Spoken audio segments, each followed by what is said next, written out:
Saudara, kita akan membahas sebuah ayat Alkitab yang penafsirannya ada tentang Lucifer yang jatuh ke dalam dosa yang disebut di dalam Yesaya 14 ayat 12, itu bintang timur putra fajar dipecahkan dan jatuh ke bumi. Nah, ini dikatakan sebagai Lucifer atau iblis atau naga atau ular tua atau Satan. Sebelum kejatuhannya disebut Lucifer, bintang timur. Apakah demikian? Nah, kita baca hal ini dalam Yesaya 14 ayat 12 sampai 15. Di mana di sini ia memutuskan untuk meninggikan diri, menyamakan diri dengan Allah, dilengkapi dengan hatinya sombong karena kecantikannya di Yehezkiel 28. Dan membawanya memuliakan Allah, menjadikannya cantik itu tidak dilakukannya. Tapi ia cantik maka dia ingin mengalahkan Allah. Sombong, dan lebih buruk lagi, dengan kesombongan itu mengambil tempat Allah dan memfitnah Allah. Jadi istilah Ibrani dalam Yehezkiel 28:16 yang kita baca sebelumnya itu tentang dia berdagang.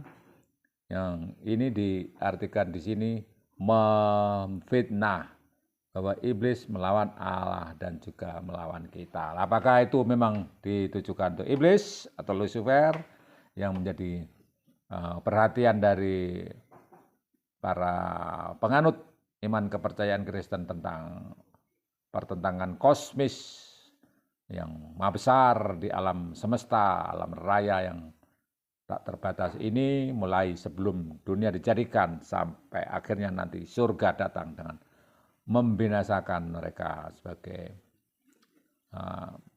ilalang yang dibakar dari sela-sela gantung. Apakah memang demikian? Ya, kalau kita mempercayai itu menguatkan ayat-ayat yang lain bahwasanya itu memang demikian. Namun bagaimana tentang Yesaya ini, tentang bintang timur itu, atau yang disebut sebagai Lucifer, di Alkitab sendiri tidak ada kata-kata Lucifer, namun ada sumber lain mengatakan hal itu yang mendukung ini. Maka kita lebih baik membaca kitab Yesaya pasal 14 yang di sini ejekannya tentang Raja Babel yang menguasai Israel, yang membuat bangsa Israel dalam masa pembuangan sesudah kejatuhan Yehuda, Raja Sedekia. Kita baca saja supaya pemahaman kita terhadap ayat Alkitab itu sesuai dengan apa yang Alkitab sampaikan. Yesaya 14 ayat 1 sampai seterusnya. Yesaya itu pada zaman raja-raja Yehuda, mati pada zaman Raja Manasya dan tubuhnya dipanggal menjadi dua. Sebab Tuhan akan menyayangi Yakub dan akan memilih Israel sekali lagi dan akan membiarkan mereka tinggal di tanah mereka. Maka orang asing akan menggabungkan diri kepada mereka dan akan berpadu dengan kaum keturunan Yakub. Bangsa-bangsa lain akan mengantar Israel pulang ke tempatnya. Lalu kaum Israel akan memiliki bangsa-bangsa itu di tanah Tuhan sebagai hamba-hamba laki dan hamba-hamba perempuan.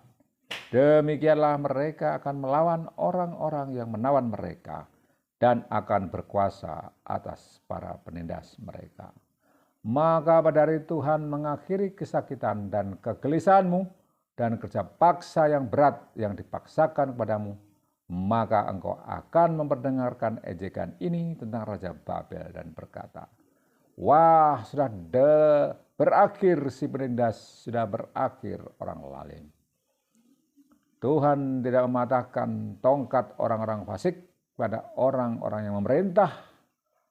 Tuhan telah mematahkan tongkat orang-orang fasik, gada orang-orang yang memerintah, yang memukul bangsa-bangsa dengan gemas, dengan pukulan yang tidak putus-putusnya, yang menginjak-injak bangsa-bangsa dalam murka dengan tiada henti-hentinya. Segenap bumi sudah aman dan tenteram orang bergembira dengan sorak-sorai. Juga pohon-pohon sanobar dan pohon-pohon aras di Lebanon bersukacita karena kejatuhanmu. Katanya, dari sejak engkau rebah terbaring, tidak ada lagi orang yang naik untuk menebang kami. Dunia orang mati yang di bawah gemetar untuk menyongsong kedatanganmu, dijagakannya arwah-arwah bagimu, yaitu semua bekas pemimpin di bumi, semua bekas raja bangsa-bangsa, dibangunkannya dari tata mereka. Sekaliannya mereka mulai berbicara dan berkata kepadamu, engkau juga telah menjadi lemah seperti kami, sudah menjadi sama seperti kami. Ke dunia orang mati sudah diturunkan kemegahanmu dan bunyi gambus-gambusmu. Ulat-ulatmu dibentangkan sebagai lapik tidurmu dan cacing-cacing sebagai selimutmu. Wah, engkau sudah jatuh dari langit, hai bintang timur putra fajar. Engkau sudah dipecahkan dan jatuh ke bumi. Hai yang mengalahkan bangsa-bangsa, engkau yang tadinya berkata dalam hatimu, aku hendak naik ke langit, aku hendak mendirikan tataku mengatasi bintang-bintang Allah, dan aku hendak duduk di atas bukit pertemuan, jauh di sebelah utara. Aku hendak naik mengatasi ketinggian awan-awan, hendak menyamai yang maha tinggi. Sebaliknya, ke dalam dunia orang mati engkau diturunkan, ke tempat yang paling dalam di liang kubur.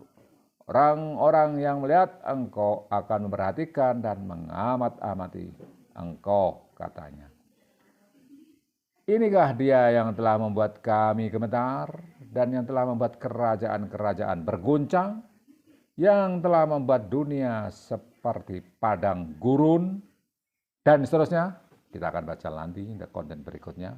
Di sini sudah jelas kalau perikopnya tentang ejekan tentang Raja Babel, perikop atasnya itu berjudul demikian. Ini tentu sungguh pada Raja Babel yang dimaksud mengalahkan orang Israel pada saat. Tapi ini juga merupakan sebuah nubuatan. Jadi tafsir Alkitab itu ada bermacam-macam cara pendekatan. Ada yang secara hurufiah, ada yang secara mistis, ada yang secara simbolis, ada yang makna rohani, dan ada pula makna sastrawi. Nah, saudara, kita mau menerapkan yang sebelah mana ini? Tentu kita tidak bisa memisahkan dari konteks-konteks yang lain. Di kitab Wahyu ada naga dan ular tua itu jatuh ke bumi. Oleh karena mereka ingin menjadi Allah, melawan pemberontakan. Allah melawan dan memberontak kepada Allah. Itu sudah cukup menjadi bahan bahwa bisa jadi ini yang maksud demikian. Dan kita ngambil intisarinya untuk kekuatan iman kita. Peperangan antara yang baik dan buruk, jahat dan benar itu selalu terjadi dan kita mesti waspada.